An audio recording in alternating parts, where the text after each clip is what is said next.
ایک بزرگ تھے، ان کا ایک ہی اکلوتا بیٹا تھا، اور ان کو کافی جائیداد تھی، میرے خیال 18-20 گاڑیاں تھی، 3-4 بنگلے تھے اسلام آباد کے، ایک ہی بیٹا تھا۔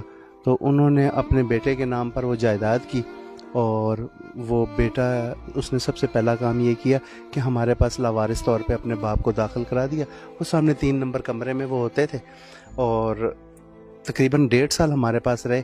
پہلے تو وہ ہر جمعرات والے دن اپنے باپ سے ملنے آتا تھا، تو باپ ہمیشہ روتا تھا کہ مجھے لے جاؤ۔ تو پھر ایسا ہوا کہ 15 دن، مہینہ مہینہ گزرتا رہا۔ تو ایک دن ان کی حالت خراب تھی، تو ان کو میں نے بلایا کہ آپ کے بابا کی حالت خراب ہے، آپ کو بلا رہے ہیں۔ وہ آئے تو بابا جی روتے رہے کہ بیٹا مجھے اپنے گھر لے جاؤ، میں تمہارے گھر میں مرنا چاہتا ہوں۔ تو اس نے کہا بابا آپ یہیں رہیں، گھر میں کون آپ کا خیال رکھے گا، میں خود اکیلا ہوتا ہوں۔ وہ چھوڑ کے چلا گیا، تیسرے دن فوت ہو گئے۔ تو ہم نے ان کو فون کیا کہ آپ اپنے والد کی ڈیتھ باڈی لینا چاہیں گے؟ تو انہوں نے کہا میں تو بزی ہوں، آپ دفنا دیں تو میں قبر نمبر پوچھ کے پھر فاتحہ کے لیے چلا جاؤں گا۔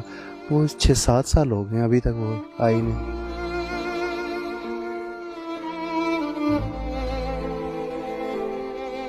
زیادہ جو تعداد میں عمر کا آپ پوچھنا چاہ رہے ہیں، ابو 65 ہوتے ہیں، یعنی بالکل لاچار۔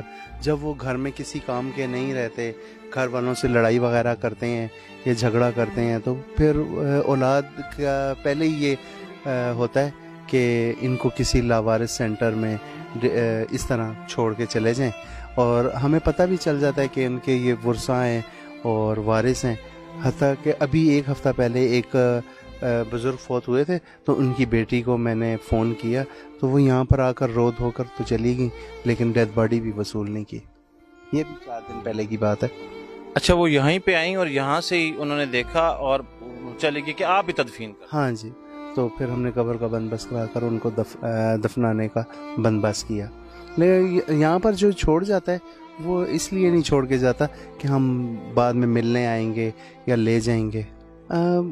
زیادہ تر اس طرح ہوتا ہے کہ جو بزرگوں کو چھوڑنے آتے ہیں تو ان کو نیند کی گولی یا کوئی ایسا نشہ دیا ہوا ہوتا ہے کہ ان کے سامنے وہ نہیں بولتے۔ جب وہ 1-2 دن گزر جاتے ہیں تو پھر وہ کہتے ہیں کہ وہ تو میرے سگے بھانجے بھتیجے تھے اور وہ چھوڑ کر گئے ہیں، یہ ہمارا ایڈریس ہے۔ تو ہم اپنی گاڑی بھیجتے ہیں کہ آپ اپنے ماموں کو، اپنے چچا کو چھوڑ کے چلے گئے، ان کو آپ لے جائیں۔ وہ کہتے ہیں نہیں ہمارا کوئی رشتہ نہیں ہے، آپ ہی سنبھالیں۔ تقریباً 15% ایسے واقعات ہوتے ہیں۔ 100 اگر ہمیں بزرگ ملے ہیں تو 15 جو ہیں وہ اپنے ورثہ کو ڈھونڈتے ہوئے گھر سے نکل جاتے ہیں۔ دماغی توازن صحیح نہیں ہوتا، کوئی گاڑی ہٹ کر جاتی ہے یا کسی وجہ سے ہاسپٹل میں داخل ہوتے ہیں، پھر ہاسپٹل والے ہمیں دیتے ہیں، پھر ہم ان کے ورثہ کو تلاش کرتے ہیں، تو 15% ان کے ورثہ مل جاتے ہیں۔ وہ بہت خوشی محسوس کرتے ہیں یہاں سے جب لے کر جاتے ہیں۔ ٹوٹل 15%، 85% تو اپنی جان چھڑاتے ہیں، کہتے ہیں بس اب عید ہی جانے اور اللہ جانے۔ اچھا شکیل صاحب، بزرگوں کی تو چلیں کسی حد تک وجہ سمجھ آتی ہے، بدقسمتی سے ہمارے معاشرے میں ایسے کیسز موجود ہیں، لیکن یہ جو بچے آ جاتے ہیں، یہ تو والدین تو کبھی بھی نہیں چاہتے کہ ہمارے بچے ہم سے دور ہو جائیں۔ والدین تو نہیں چاہتے، لیکن بچے پڑھائی سے بھاگتے ہیں، مدرسوں کی مار سے بھاگتے ہیں، گھر کے کام کاج سے بھاگتے ہیں، اس لیے بچے گھروں میں سے نکل جاتے ہیں۔ یا ایسا ہے کہ پنجاب کے لوگ نا یہاں اسلام آباد راولپنڈی میں ٹھیکے پر اپنے بچوں کو دے جاتے ہیں، 2-2 سال کا ٹھیکہ یعنی تنخواہ ان کی لے جاتے ہیں، وہ ان کے گھر کے کام کرتے ہیں۔ تو جب گھر میں ان کے ساتھ ظلم و ستم ہوتا ہے تو وہ بھاگ جاتے ہیں اور پولیس کے ہتھے چڑھ جاتے ہیں، پولیس والے ہمیں یہاں پر دے کر جاتے ہیں، تو پھر وہ بچے ہی پتہ بتاتے ہیں، کوئی فیصل آباد کا ہے، کوئی رحیم یار خان کا ہے، کوئی بھاولپور کا ہے، پھر ان کو میں چھوڑ کے آتا ہوں۔ نہیں، گورنمنٹ کا کوئی کنٹریبیوشن نہیں ہے، تو یہ گورنمنٹ نے ہی دی تھی زیاد صاحب نے، تو یہ بلڈنگ ہم ایدی فاؤنڈیشن نے خود بنائی ہے، تو جی۔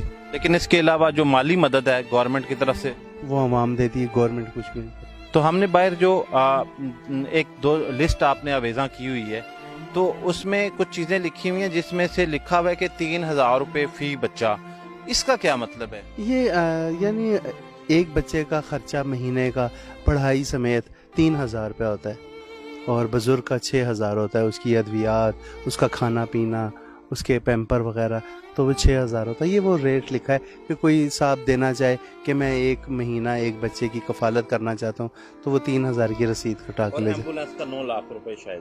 ہاں اگر کوئی نئی ایمبولینس خرید کے ہمیں دے تو 9 لاکھ روپے.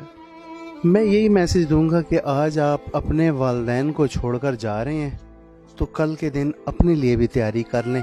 آپ کے بچوں نے بھی آپ کو انشاءاللہ یہیں چھوڑ کر جانا ہے کہ جیسا بیج بوئیں گے ویسی ہی فصل نکلے گی. آج آپ اپنے والد کو چھوڑ کر جا رہے ہیں, کل اسی والد کے پوتے آپ کو چھوڑنے آئیں گے اور یہی کمرے ہوں گے, یہی عیدی ہوم ہوگا, یہی شیلٹر ہوم ہوگا.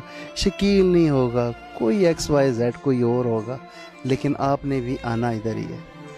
تو بڑے خوبصورت پیغام دیا ہے شکیل صاحب نے کہ اگر آج آپ اپنے والدین کو اور اپنے بزرگوں کو اس عیدی ہوم میں چھوڑ کے جا رہے ہیں تو کل آپ بھی اس چیز کے لیے تیار رہیں کہ آپ کے بچے بھی آپ کو اسی عیدی ہوم میں ایک دن چھوڑ کے چلے جائیں گے.